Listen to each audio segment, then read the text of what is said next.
Bueno, buenas tardes, soy el doctor Elie Vizcarra. ¿Se me está escuchando? Sí, ¿no? Sí, de acuerdo. Sí, ya. Entonces el tema que vamos a ver es paro respiratorio, reanimación cardiopulmonar.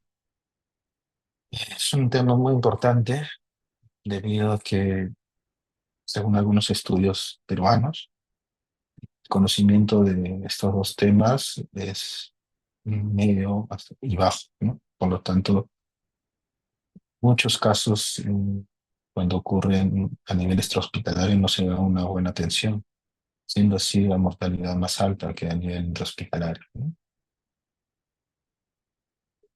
Entonces, en una pequeña introducción, tenemos datos de Estados Unidos, preferentemente. Hay algo de Perú también, pero es menor. En Estados Unidos se producen anualmente más de 356.000 paros, ¿no? Mayoría extrahospitalarios. Pues casi el 90% son mortales, o sea, solo un 10% pueden sobrevivir, ¿no? Durante o al alta de hospitalización, antes del alta de la hospitalización.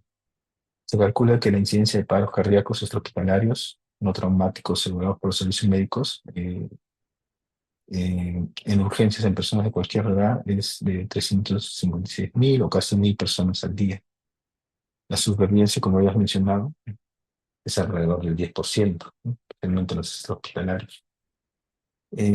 Según datos en 2020, pues con mayor frecuencia se presentan en hogares o residencias. En entornos públicos un 15% y la mayoría, o un poquito más de la mitad, el 50.1%, no es presenciado por ninguna persona. Time's up. Don't forget Entonces, to check estos your to do list, tiempos stretch, and que hydrate. transcurre desde que ocurre el See you in a paro few. hasta que podemos darle las medidas iniciales son de importancia para el paciente. Mm, Todavía a nivel extrahospitalario, no está, eh, no tiene la capacidad de afrontar estos problemas si es que ocurre en un call center o en el colegio, ¿no? Por la escasez de ideas que hay, ¿no? Que son los desfibriladores externos. Entonces, los momentos pueden ser en cualquier lado, ¿no? Puede ser extrahospitalarios, intrahospitalarios, en el campo de fútbol, como se ve, ¿no? En algunas ocasiones en los futbolistas o en otro tipo de deportes, en la calle, ¿no? Entonces, mm, nosotros como médicos tenemos que tener los conceptos básicos y la práctica necesaria para iniciar una reanimación cardiopulmonar. Entonces, hay un registro de reanimación cardiopulmonar en Perú, muy antiguo, pero nos sirve para especificar la importancia, ¿no? La conclusión es que en el Perú, a nivel de conocimientos en el personal de salud, médicos, enfermeros, internos y estudiantes, el conocimiento sobre la reanimación cardiopulmonar es de medio a bajo, siendo o no teniendo específicamente una forma de llevarlo porque no está sistematizado la adquisición de los datos en una RCP, ¿no? Como en otras partes. Pero bueno, las evaluaciones que se hicieron en este estudio nos arroja que nuestro conocimiento en este tema es medio bajo, ¿no?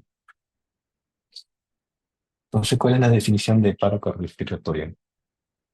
Bueno, el paro cardiorrespiratorio es el cese de la ventilación y la circulación efectiva. Se conoce como paro cardíaco o paro circulatorio también, ¿no? Mayormente son eventos cardíacos primarios, ¿no? El mecanismo eléctrico más común, hasta un 80% de los paros cardiorrespiratorios, es fibrilación ventricular, ¿no? Menos frecuentes tenemos la sistolia, la actividad eléctrica sin pulso y la menos frecuente la taquicardia ventricular sin pulso. Bueno, una comparación en lo que es el paro cardiorrespiratorio intrahospitalario versus hospitalario. La incidencia es mayor a nivel extrahospitalario, ¿no? Las edades son parecidas, 66, 65 años. Los ritmos de paro, bueno, son no desfibrilares en ambas partes, casi por igual. No tenemos una diferencia así marcada en los tiempos, ¿no? Esos tiempos son importantes, ¿no? Mientras que a nivel intrahospitalario el tiempo para dar soporte vital, administración de medicamentos y manejo de vía aérea son rápidos, ¿no? Inmediatos.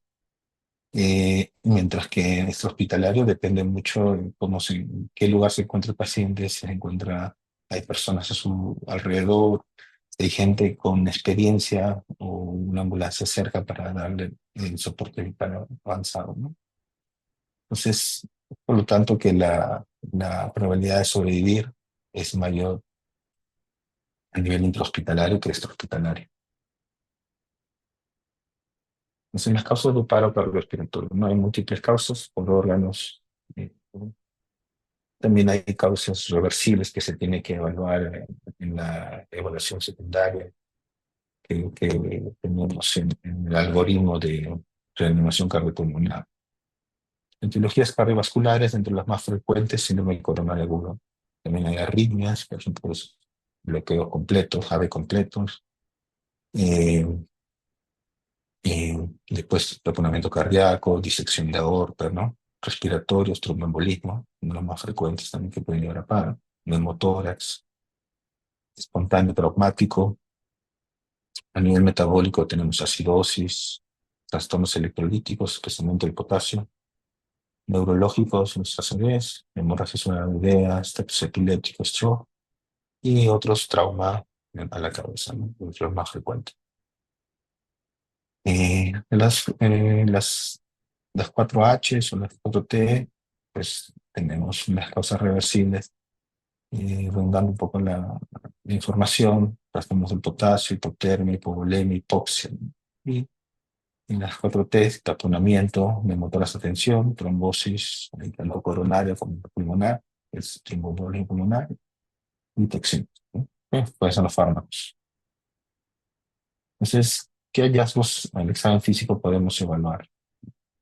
¿O qué hallazgos nos puede dar una posible etiología? Recordemos que en el algoritmo, y lo vamos a ver después, tenemos evaluaciones en soporte vital, avanzado y básico, y aparte tenemos evaluaciones primarias y secundarias, ¿no? Dentro de estas, pues tenemos que evaluar las posibles etiologías para tratarlo, ¿no?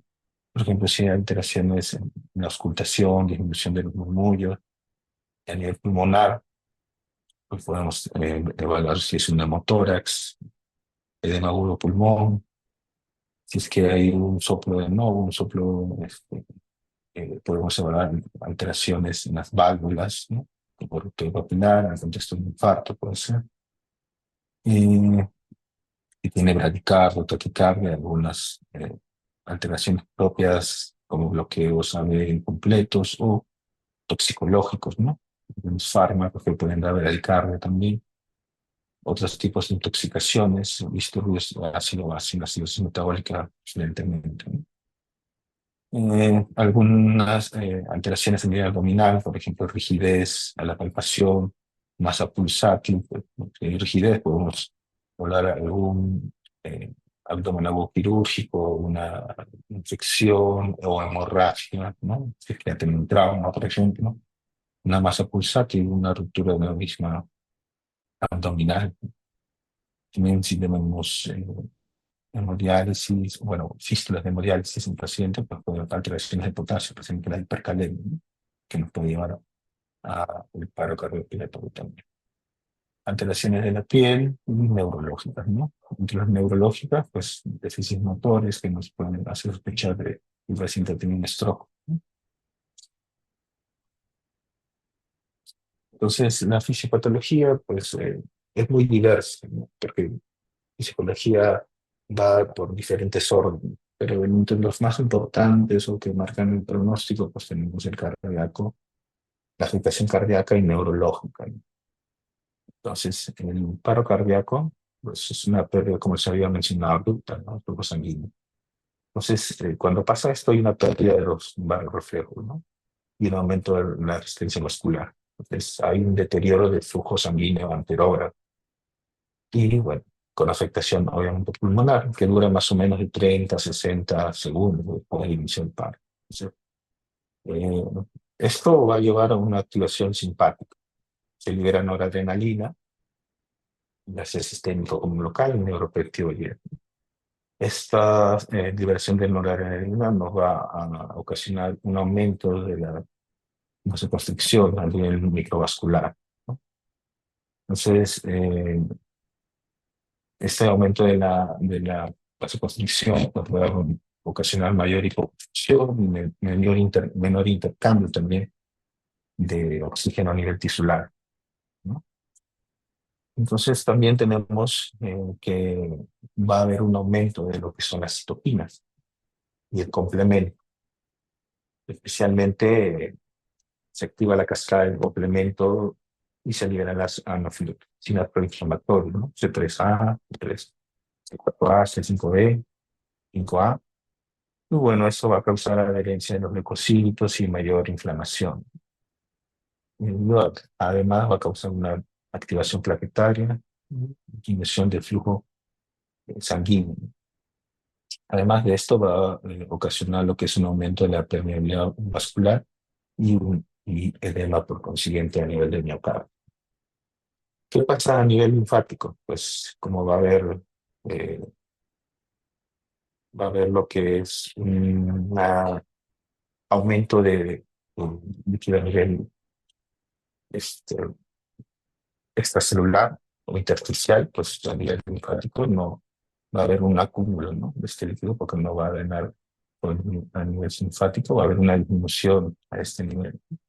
Entonces va a haber mayor detención de líquido o edema intersticial. Va a empeorar lo que es también la hipoperfusión, la perfusión y la hipoperfusión. Entonces, además de las citoquinas, se van a liberar también los restantes de oxígeno que van a ocasionar lo que es el daño de la membrana. Este daño de la membrana, de por sí, tanto la hipoperfusión como las alteraciones vasculares, pues van a ocasionar un aumento de la acidosis, disminución del adenilfosfato, bueno, es útil para la energía, aumento de calcio citosólico. Entonces, todo esto va a ocasionar un colapso a nivel de mitocondrial y también del corazón, de la función de los cardiomecitos, ¿no?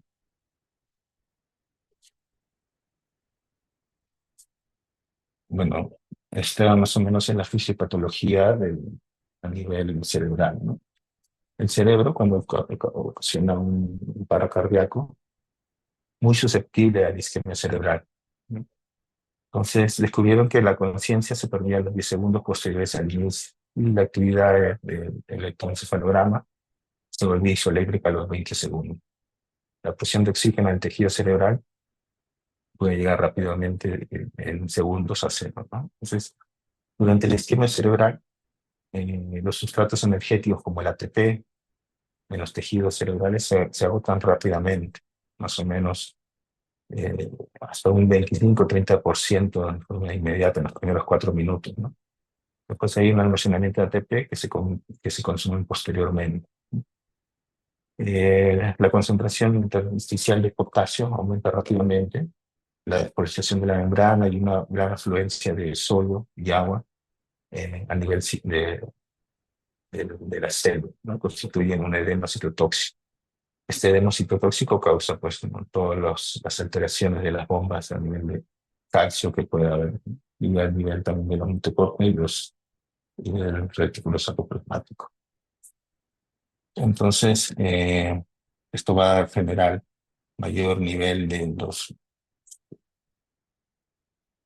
va a generar mayor hipoperfusión y también va a generar mayor cantidades de especies reactivas de oxígeno, tanto de oxígeno como de nitrógeno también. Como estos reactantes de oxígeno, como tenemos el superóxido, el peróxido de hidrógeno, los radicales de hidroxilo, ¿no?, y las especies reactivas de nitrógeno. Todas estas van a aumentar y son nocivas y pueden causar muerte celular, ¿no? Además de que va a aumentar o va a disminuir la utilización del ATP y va a causar lo que es la muerte celular también. Entonces, esto pasa durante el paro. ¿Qué es lo que pasa? Disculpen un poquito.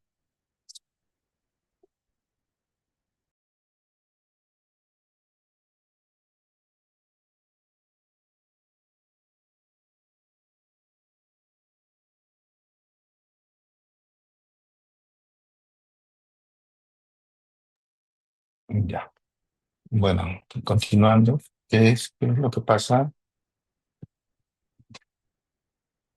después? Cuando ya ocurre el paro, hacemos el RCP y hay un retorno parcial en la circulación espontánea. También hay un ciclo, ¿no? Un ciclo que es dañino también para para el corazón y para el cerebro y para diferentes órganos, ¿no? Dentro este, de esta recuperación de la circulación ya tenemos la parte de recuperación en las unidades de cuidados críticos, ¿no? Donde le dan ya asistencia ventilatoria, hemodinámica, pero hay ciertas noxas que continúan posterior a la recuperación del paro. Entonces, esta se encabeza con la disfunción miocárdica postparo, ¿no? Incluye la lesión por isquemia de reperfusión, bien, vamos a tener la lesión miocárdica inducida por las catecolaminas, vamos a tener la disfunción cardíaca mediada por citocinas, por la inflamación, ¿no? Por sí, la disfunción microvascular, muy importante en la parte de no reflow, el fenómeno no reflow. Tenemos la insuficiencia suprarrenal, la disfunción mitocondrial, el aturdimiento cardíaco, relacionado por sí por la terapéutica que nosotros damos, tanto las descargas eléctricas como también intervenciones y vasopresores. Todo esto va a generar un daño posterior ya a la recuperación de la circulación, ¿no? Entonces, bueno, dentro del- de lo principal o la cadena primaria, tenemos la lesión por el sistema de reperfusión en el cardiovascular, ¿no? Y que esto genera una disfunción miocárdica en algún grado, algunos es más que en otros. Inicia la liberación de citoquinas proinflamatorias, el CIRS, y genera un estado inflamatorio parecido a la sepsis, ¿no? La intensidad de esta respuesta inflamatoria va a determinar mucho la mortalidad posterior a la recuperación. Claro que los pacientes, bueno, salen del paro, se recuperan, pero igual hay una mortalidad que está a nivel intrahospitalario, con las complicaciones que puede tener, tanto disfunciones cardíacas que puede llevar a una disfunción multiorgánica posterior. La intensidad de la actividad de citoquinas deprime directamente el miocardio, induce una disfunción mitocondrial con aumento de ácido láctico, ¿no? El exceso de las catecolaminas durante el RCP puede provocar disfunción también del miocardio. La sobrecarga de calcio, la regulación negativa y básicamente la desensibilización de los receptores beta y sobreproducción de las especies reactivas de oxígeno que están en todo el ciclo de lo que es el paro cardiorrespiratorio, ¿no?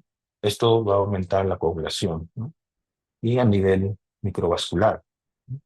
Y ocurre lo que es el fenómeno del no reflow. El fenómeno cardíaco, también el cerebro y causa disfunción multiorgánica posteriormente en algunos pacientes. Entonces, la extensión de este fenómeno tiene muchas causas y depende principalmente del tiempo de isquemia hipoxia.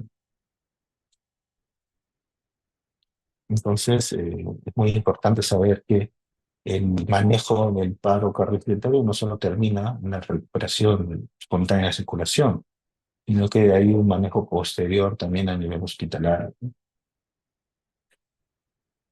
Entonces, tenemos lo que es la reanimación cardiopulmonar, ¿no? Es un procedimiento que salva vidas y que mantiene artificialmente la circulación y la ventilación hasta que se restablezca la circulación, ¿no? O la función del corazón. El uso de compresiones torácicas de alta calidad y ventilación artificial para mantener el flujo circulatorio y circulatorio son factores importantes de supervivencia. Existen dos algoritmos clínicos para proporcionar RCP, ¿no? Soporte vital básico para paramédicos y profesionales médicos y el soporte vital cardíaco avanzado, únicamente para profesionales médicos. Nosotros tomamos el ACLS, el BLS para capacitarnos en lo que es la reanimación cardiopulmonar. Y en verdad, la reanimación cardiopulmonar tiene su beneficio, ¿no? Beneficio especialmente para restablecer la circulación. Y nos vemos en la imagen de la derecha, por ejemplo, que la probabilidad de supervivencia en la alta hospitalaria es mayor cuando las profundidades de las compresiones también llegan a ser más o menos de 50 milímetros, ¿no? El rango de compresiones también, o la frecuencia de compresiones llega a ser mayor, alrededor de 100 a 120, ¿no? Veces por minuto. Entonces es importante mantener esta profundidad y estas frecuencias de pasajes cardíacos para poder tener una reanimación exitosa, ¿no? Un paciente. Entonces, cuando nosotros comprimimos, tanto la compresión como la descompresión, son importantes realizarlas correctamente para que genere un efecto de bomba, ¿no? O sea, la compresión directa de los ventrículos entre el esternón y la columna crea un gradiente de presión entre el ventrículo izquierdo y la aorta, así como el ventrículo derecho y la arteria pulmonar, lo que da como resultado un flujo sanguíneo anterior de los ventrículos, ¿no? Esta es la teoría de la bomba cardíaca. Y aparte tenemos una compresión del tórax, que aumenta las presiones intratorácicas y establece un gradiente de presión arteriovenosa, lo que ayuda a que la sangre moverse en un gradiente a través del corazón y fluir. Entonces, esto se llama la teoría de la bomba torácica. Las dos son importantes, tanto eh, realizar una buena compresión como una buena descompresión. Entonces, en la descompresión, los ventrículos se rellenan, ¿no? Mientras que las válvulas venosas evitan el flujo retrógrado desde el corazón a las cavidades derechas, las venas sistémicas. Y permitir el retroceso completo del tórax después de cada compresión da como resultado un mejor retorno venoso del tórax, ¿no? Y puede mejorar la eficacia del RCP. Sin embargo, a pesar de que esto es beneficioso, también estas compresiones pueden inducir en cierto caso algunas lesiones miocárdicas, ¿no? Entonces, es importante realizar unas buenas compresiones para mantener también algún grado de presión de perfusión coronaria, ¿no? Entonces, tenemos conceptos fundamentales del RCP. Uno, que inicien las compresiones en los 10 segundos tras identificarse el paro cardíaco. Siempre recuerden en 10 segundos, porque los 10 segundos son importantes tanto para la identificación como para la administración de medicamentos o para la identificación también de si el paciente está en paro, está respirando, o si es el tipo de arritmia que presenta o un ritmo de paro, mejor dicho. Bueno, ahí es un entonces hay que comprimir fuerte y rápido, ¿no? A una frecuencia de 100 a 120, como había mencionado, al menos 5 centímetros en el caso del adulto, y al menos un tercio de profundidad de todas las aproximadamente 4 centímetros para lactantes y niños igual. Tiene que permitir una expansión completa, no es comprimir y comprimir simultáneamente sin dejar expandir el tórax, no se tiene que expandir, mejor dicho. Evita mantener la presión sobre el pecho entre las compresiones, ¿no? Es importante. Una de las cosas más importantes y por lo que existe equipos de reanimación eficientes es minimizar las interrupciones de compresión. Intenten limitar las interrupciones a menos de 10 segundos. No podemos demorarnos más de 10 segundos en tomar una actitud o evaluar al paciente, ¿no?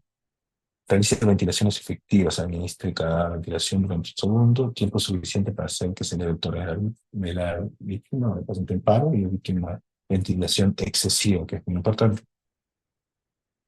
Entonces existe una cadena de supervivencia, ¿no? Tanto intra como extrahospitalaria. Tiene ciertos objetivos y pasos en la cadena de supervivencia, pero mayormente es en caso de extrahospitalario. Tienes que, cuando ves a un paciente en paro, pues tienes que identificar y llamar al servicio de emergencia, ¿no? Y después realizar un RCP, los conocimientos que obtengas de alta calidad.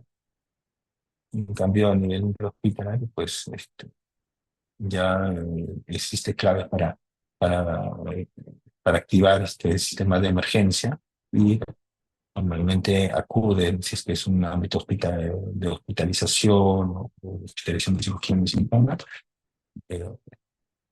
lo que es unidad de cuidados, ¿no? Los médicos de unidad de cuidados intensivos, ¿no? Y laboratorio, y aparte damos las primeras RCP de alta calidad, ¿no? Hasta que vengan con todo el equipo de fibrilación y posteriormente van a las unidades de cuidados postparos, que normalmente son la UCI, y posteriormente la recuperación. Entonces, acá hay una cadena que todos los pasos son importantes, porque todos los pasos te van a definir la, la mortalidad. Independientemente del lugar donde se origine un paro, el cuidado posterior a la reanimación converge tanto en urgencias hospitalarias o en una unidad de cuidados intensivos, ¿no? Los pacientes que logran un retorno de circulación espontánea después de un paro presentan procesos fisiopatológicos complejos, como le habías mencionado, el síndrome postparo cardíaco, que tiene alteraciones específicas que marcan la mortalidad. Incluye la lesión cerebral postparo, disfunción miocárdica, isquemia sistémica y respuesta de reperfusión, y patologías agudas y crónicas presentes que han precipitado el paro. Estos parámetros de medición son importantes para, para evaluar la calidad de RCP, porque hemos mencionado que es una RCP de alta calidad. La incidencia de RCP iniciada por un testigo presencial. Es muy importante, ¿no? Si no hay un testigo presencial, ¿cuánto tiempo habrá pasado desde el paro hasta que se encuentre el paciente, ¿no? Intervalo desde el colapso hasta la colocación de fibra, ¿verdad? Mientras menos tiempo es mejor. Intervalo hasta el manejo avanzado de la vía aérea. Intervalo hasta la primera administración de medicamentos y la supervivencia hospitalaria.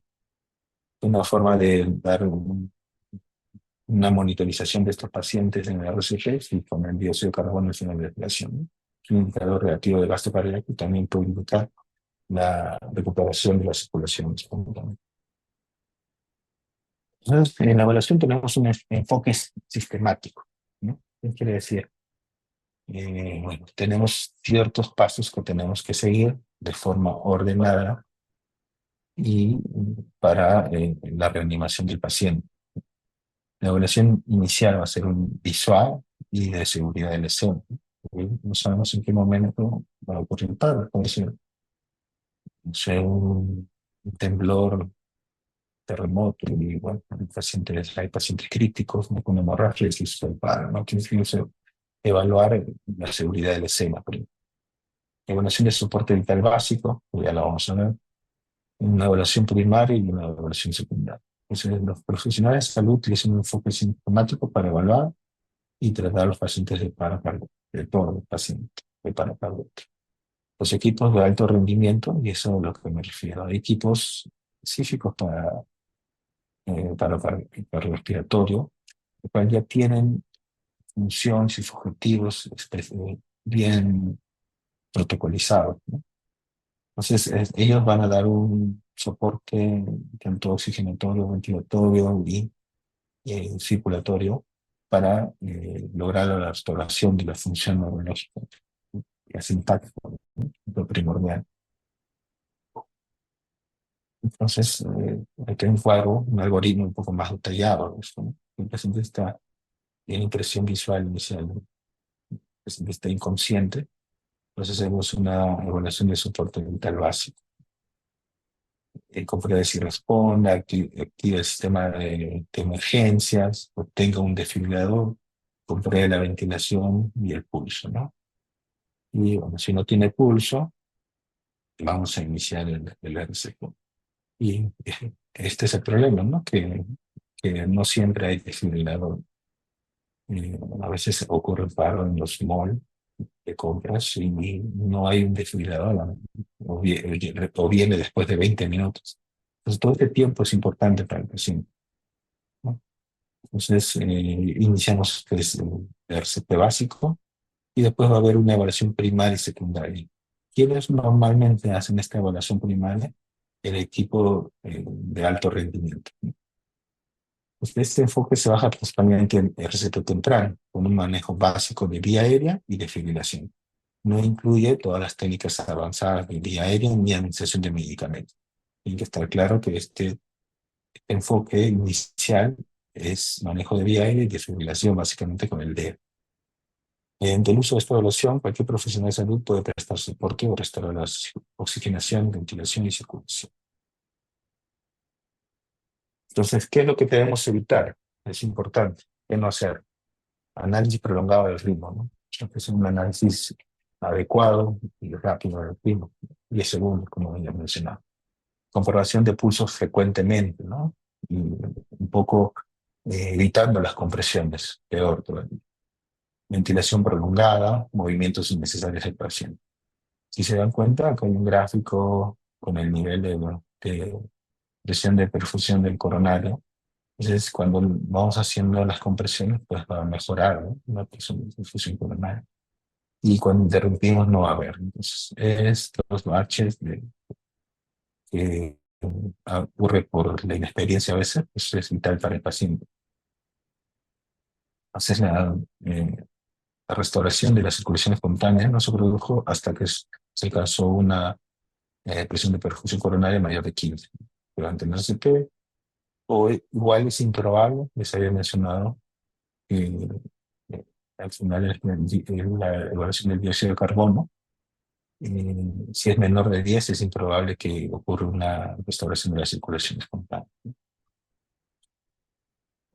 Entonces, en la parte de soporte vital básico, vamos a, como se había mencionado, ¿no? Vamos a comprobar si el paciente está inconsciente, y si respira o no, y si tiene pulso o no. Entonces, hay algunas formas de realizar que la guía de soporte vital cardiovascular avanzado nos recomienda. Es la guía americana. Podemos preguntar con voz firme si está bien, golpearlo ligeramente para comprobar si responde. Si no responde, pues habrá que pedir ayuda, avisar para que avisen emergencias y consigan un DEA, ¿no? Importante. Después comprobar la ventilación, ¿cómo lo compruebas? Pues observas el tórax del paciente, si es el dedo desciende, durante de 5 a 10 segundos, no más 5 a 10 segundos, no, no prolongar ese tiempo, ¿no? Comprueba el mismo, el pulso también, hasta 10 segundos, y si no se detecta ninguno de los dos, pues empezamos lo que es la reanimación cardiopulmonar con descompresión, ¿no? Cuando viene el desfibrilador, colocarle el DEA para detectar si tiene ritmos desfibrilares y lograr. Entonces, la evaluación, después de nosotros estamos realizando este soporte vital básico con compresiones y descargas con el DEA, y bueno, va a llegar lo que es el equipo de detención de alta calidad. Normalmente debería ser 6, pero también hay equipos de 3, más o menos se van distribuyendo las funciones, ¿no? Y después pueden hacer una evaluación primaria. En la evaluación primaria se continúa evaluando al paciente. A menudo los miembros de un equipo de alto rendimiento llevan a cabo las evaluaciones, tanto las evaluaciones primarias y secundarias como el soporte vital básico. Recuerde evaluar primero y después realizar la acción. Es importante. La evaluación primaria, como les he mencionado, A, B, C, D. La A es de vía aérea, la B es de buena ventilación, la C de circulación, la D déficit neurológico y de exposición. Entonces, básicamente hay preguntas concisas como evaluar al paciente y posteriormente hay que tomar la acción. Si la vía aérea está permeable, si está indicado el uso de manejo de vía aérea, ¿no? Hay manejo de vía aérea más simples que una intubación, como tenemos las cánulas orofaringeas o nasofaringeas, ¿no? Que son importantes para el manejo de vía aérea. Una buena ventilación, una adecuada oxigenación. Podemos evaluar eh, con el oxímetro, con la tomografía. Circulación también, son eficaces las compresiones torácicas, son adecuados, son de calidad. Está establecido un acceso intravenoso, intraóseo. Hay una recuperación de la circulación espontánea. Cómo está el pulso, es necesario administrar medicamentos, es necesario administrar volumen, en caso de pacientes con pérdida sanguínea. Déficit neurológico, compruebe la función neurológica, ¿no? Evalúe rápidamente la capacidad de respuesta y conciencia del paciente, ¿no? La exposición está en la papá para realizar un examen físico adecuado. La evaluación secundaria se realiza un diagnóstico diferencial, ¿no? Incluye la obtención ya de una estructura clínica más focalizada, y la búsqueda de algunas causas que pueden haber desencadenado el paro. Usamos una mnemotecnia, usamos signos de S, signos y síntomas, A de alergias, M de medicamentos, P de prehistoria clínica, la L de la última comida consumida y E de evento, ¿no? Signos, síntomas, dificultad respiratoria, fiebre, dolor abdominal, hemorragia, etc. Alergia a medicamentos es importante.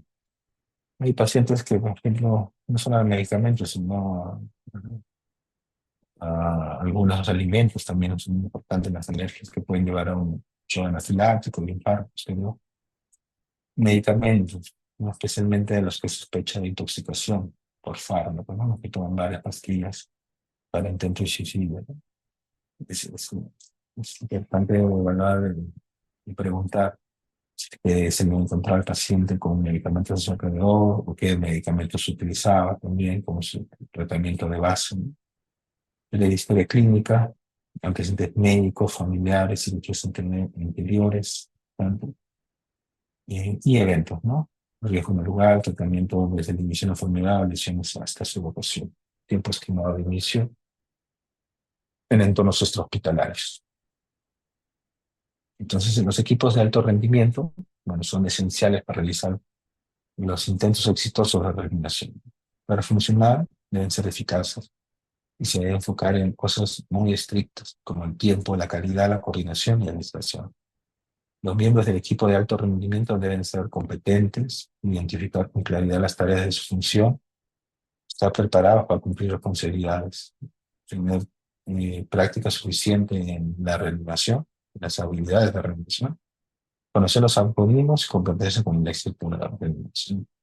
Esto es importante porque van a intercalar en las funciones normalmente, o a veces no son seis, son tres.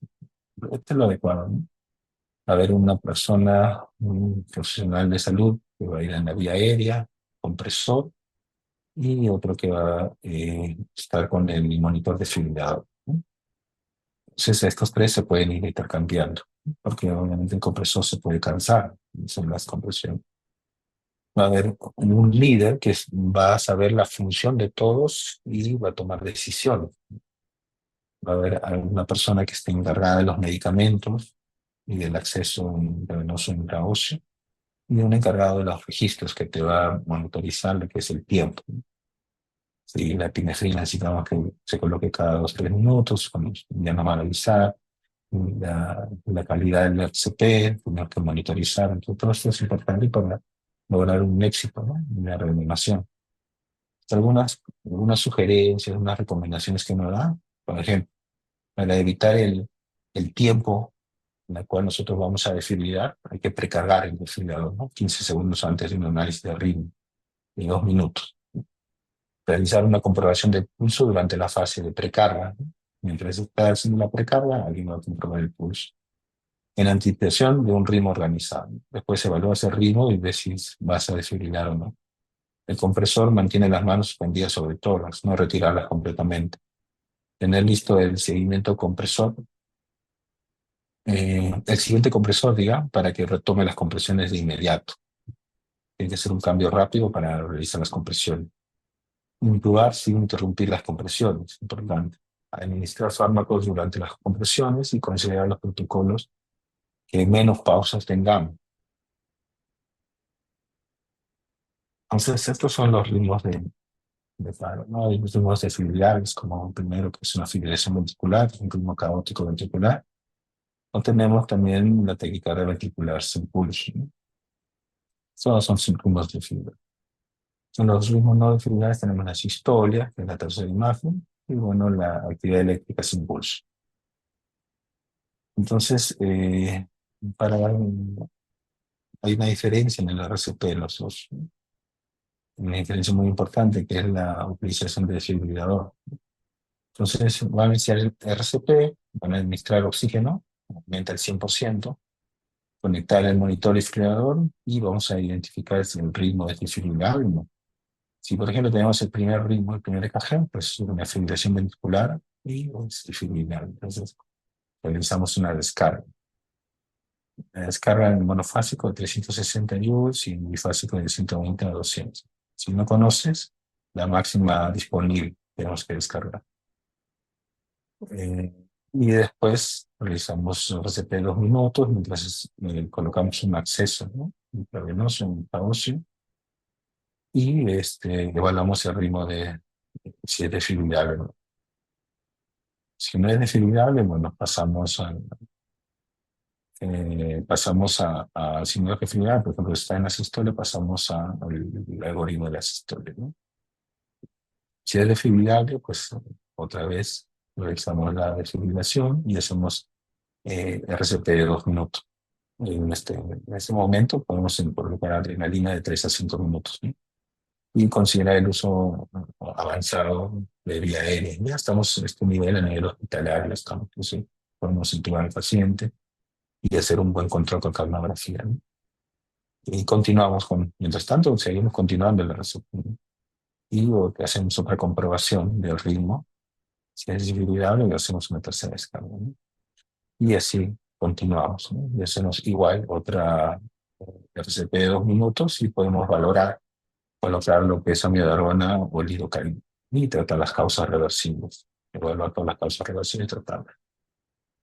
Estos algoritmos pueden intercambiar porque por ejemplo, estar en ritmo de circulación, pues después ir a sistolia, ¿no?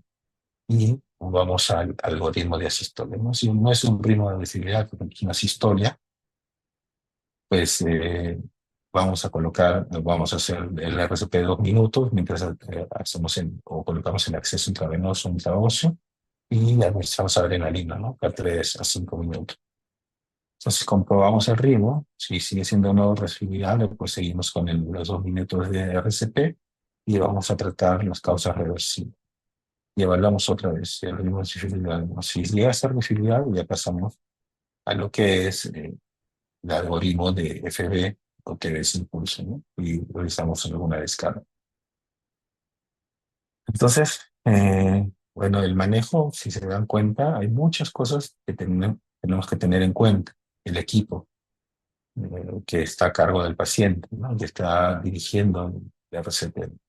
Tanto es darle un soporte hemodinámico, manejo de vía aérea, administración de medicamentos, que puede ser adrenalina, metadona, lidocaína, evaluar los accesos y la parte que está encargada de lo que es el RCP, ¿no? Desfibrilación y manejo de vía aérea. Entonces, probablemente estando solo es muy difícil, ¿no? Cumplir con todo eso. De dos se podría hacer, pero lo indicado para que haya un correcto soporte, 6 personas sería indicado, ¿no? Dentro de ellos incluir el líder, ¿no? Entonces, los fármacos que utilizamos, la amiodarona, la adrenalina y la lidocaína, ¿no? La adrenalina 10 miligramos, pues, la solución de 10 mililitros a 0,1 miligramos es un miligramo. Administrado cada 3 a 5 minutos durante el RCP. La amiodarona, una primera dosis 300 miligramos en volumen, por intravenoso en intraóseo, segunda dosis 150. Maniobrado. La lidocaína, que es una opción a la amiodarona, una dosis inicial de 1 a 1,5 miligramos por kilogramo, ¿no? Es en intravenoso, intraóseo, y se puede dar bolos adicionales, pero ya a menor cantidad, a 0,5 a 0,75 hasta computar una dosis total de 3 miligramos por kilogramo. Entonces, después hay un manejo post-paro cardíaco que normalmente se anuncia, ¿no? Ahí vamos a seguir investigando la citología si no se llega a un hallazgo previamente. Entonces vamos a evaluar básicamente cuidados neurológicos, el soporte hemodinámico, la reperfusión coronaria. Entonces, pacientes que están en el contexto de un infarto y eso sería un paro, ¿no? Es importante la reperfusión coronaria, ¿no? Evaluación ventilatoria, los ajustes que son necesarios. Siempre tratar de considerar una ventilación protectiva con bajo volumen espiral y baja presión de soporte. Y por último, una rehabilitación multidisciplinaria en la cabeza con los fisioterapeutas.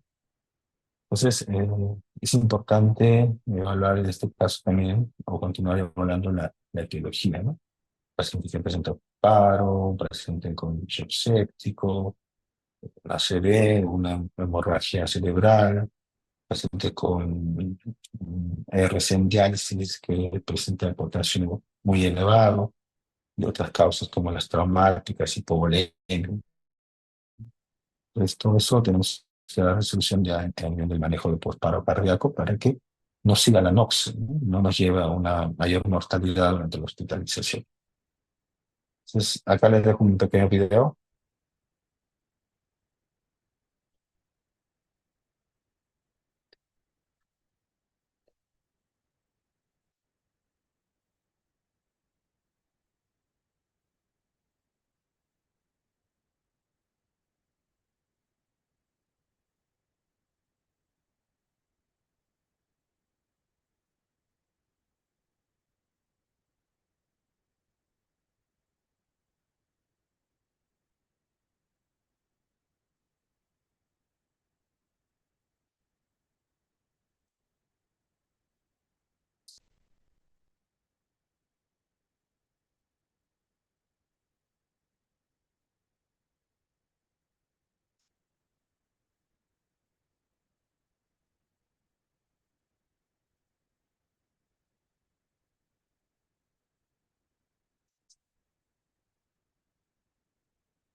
Este es un ejemplo que vi en un video sobre un paro cardiorrespiratorio hospitalario en personas que bueno, no sabían o no tenían nociones iniciales sobre el cardiopulmonar, pero fueron guiando hasta que llegaba el servicio de emergencia, ¿no? Que en Perú nos tenemos el SAM.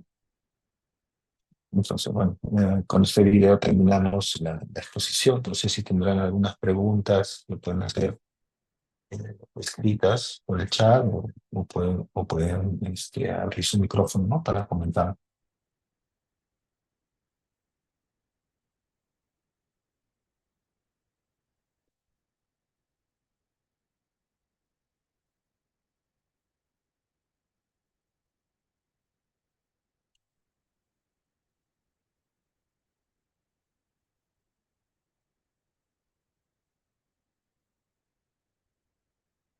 Doctores, ¿alguna pregunta? Está claro, doctor. Sí, tengo una pregunta. ¿Cuánto tiempo, de manera máxima, puede pasar desde el colapso del paciente hasta el inicio de la desfibrilación?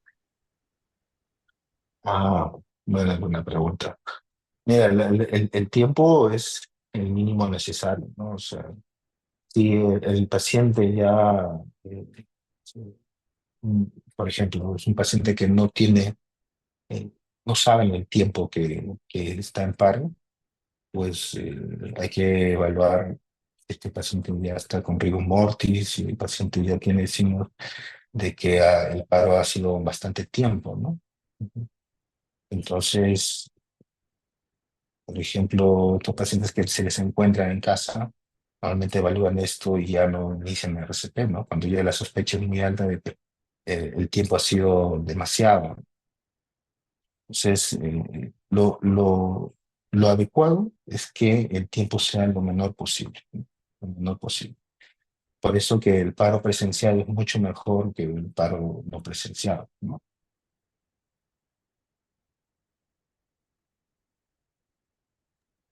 Sí,